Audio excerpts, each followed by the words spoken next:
Mr. Angel sat next to me on the park bench. He is my best friend. I pointed to an old man that sat across from me. "What's he doing, Mr. Angel?" An unlit cigarette sat in the corner of the man's mouth. His eyes were withered with age as he stared blankly at nothing. Mr. Angel leaned close to me as he whispered into my ear. "He's looking for a woman he had lost a long time ago."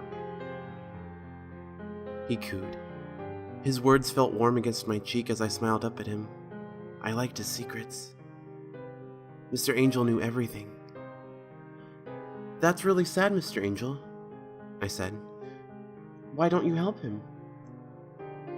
I couldn't see it since he didn't have a mouth, but he was smiling.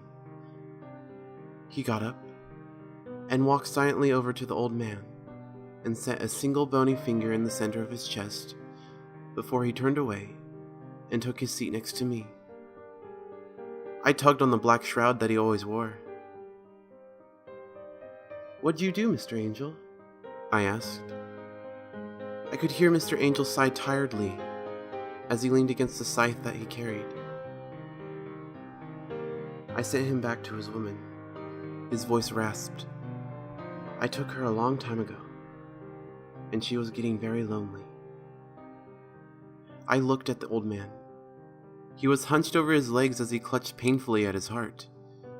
His face looked like it was clamped shut, and I could hear him wheeze as he fought for breath.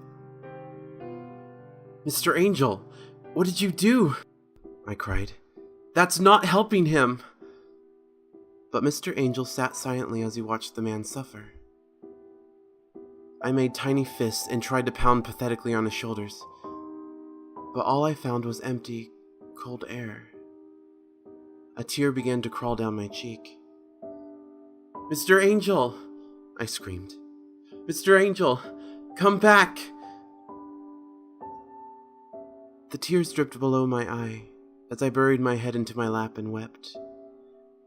I turned and looked at the old man's body. He had gone stiff by now, but his face didn't look like it was seized tight and shut. He wasn't desperately clutching at his chest. He was lying on his back, with his hands set neatly against his heart.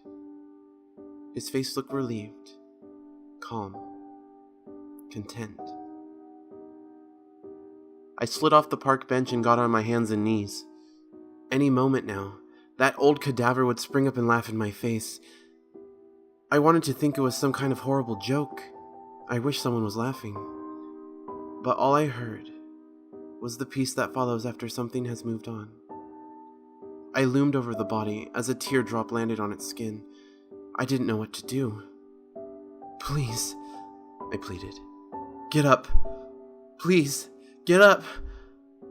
I shook its shoulder. Nothing. "Get up!"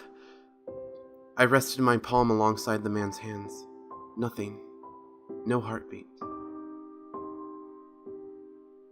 "The old man is where he should be now."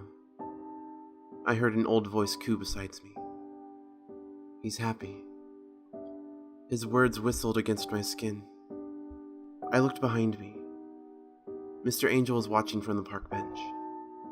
"You killed him!" I screamed. My breathing was haggard. The feeling in my legs was disappearing. Mr. Angel got up from the park bench and walked over to me. He knelt down, and I could feel his shroud move over me in a warm embrace. I looked up, and Mr. Angel's blank face stared pleasantly down at me. He gripped his scythe with one hand, and with the other hand he set it against my shoulder. I couldn't see it, but I could tell he was smiling. "Death," I said to him. My voice was still hoarse as I choked down a few tears. "Did you really help him?" Death looked at me and leaned in close. "My dear little one," he whispered softly. "Death can be many things. Death can be hard. Death can be painful. Death will someday be at your heels.